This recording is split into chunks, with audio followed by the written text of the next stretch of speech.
مساء الفل. فيديو النهاردة مختلف شوية، بتمنى ينال رضاكم. ده يوم جميل قضيناه مع بعض أنا وأختي. هي جت زيارة كده من كندا كام يوم، فقررنا إن احنا نقضي اليوم ده من أوله لآخره مع بعض. زرنا أكتر من مكان وكمان عملنا حاجات جميلة قوي في اليوم ده. حبيت تشاركونا في اللحظات الجميلة المميزة دي. كمان في نهاية اليوم أختي عملت لي بإيديها الجميلة دي أكلة فوق الرائعة، هي أكلتي المفضلة. كل ما بتيجي من كندا أنا بطلب منها الأكلة دي. أنا صورتها وهي بتعمل الأكلة، في نهاية الفيديو هتشوفوها بالتفصيل. بس ما تنسوش تدعمونا بلايك وشير للفيديو الجميل ده. في اول اليوم احنا قررنا ان احنا ننزل ونقعد في كافيه كده. المكان ده جميل جدا على فكرة، اسمه مراسي. مكان لذيذ ونضيف وهادي. فالاول احنا رحنا القاعة دي اللي هي بتكون قاعة مقفولة ومكيفة، فكنوع من الخصوصية كده قعدنا فيها شوية وتصورنا شوية، وكنت باخد رأيها في المكان. وبصراحة يعني قابلت إعجابها الشديد بالمكان. تعرفين الناس اللي عايشين برا مصر دول بيكونوا طبعا يعني لفوا أماكن كتير، فتقييمهم للأماكن بيكون مميز غير تقييمنا إحنا برضو للأشياء.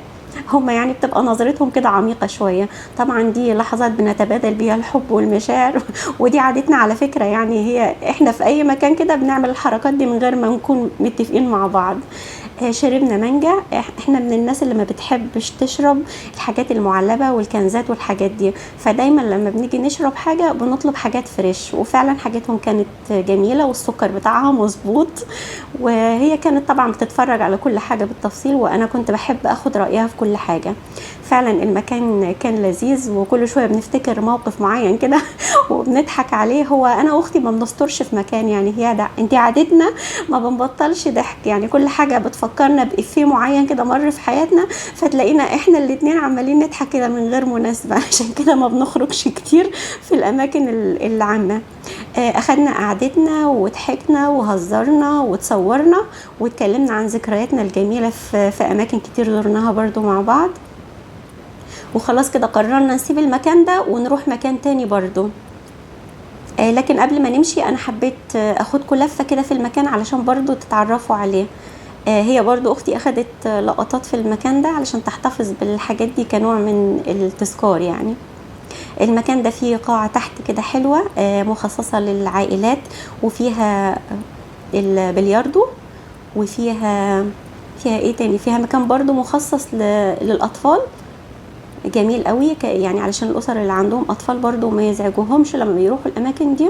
وده المكان اللي احنا كنا قاعدين فيه.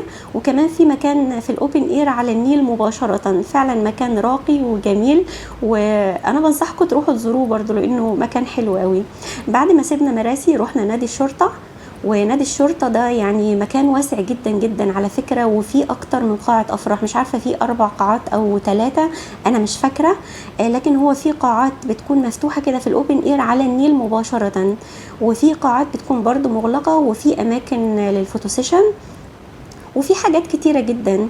المكان لذيذ جدا، وشربنا فيه برضو حاجة ساقعة. برضو المكان نظيف والسكر برضو كان مظبوط يعني يشكره. وقعدنا نتكلم فيه شوية، واخدت رأيها برضو في المكان، عجبها جدا جدا.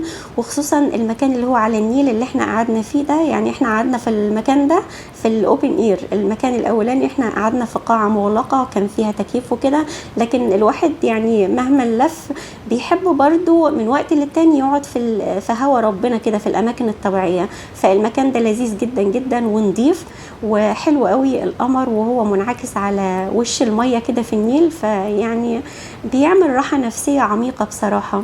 قعدنا وحكينا، وكالعادة برضو اخدنا شوية صور تذكارية علشان نحتفظ بيها برضو ونسجل اللحظات الجميلة دي اللي احنا عشناها مع بعض. بنفكر يعني احنا نصور ازاي.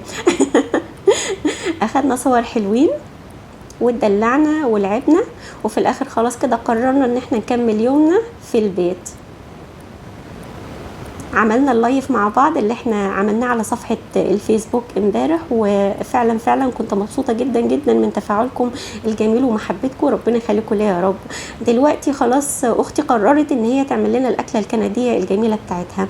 جابت بصلة متوسطة وقطعتها بالشكل ده، وبعدين جابت صدور فراخ مخليه. طبعا تقدروا تجيبوا الكميه اللي انتوا حابينها على حسب عدد افراد اسرتكم. هي اختي نباتيه ما بتاكلش لحوم، فهي عملت الاكله دي عشان خاطري انا بس يعني.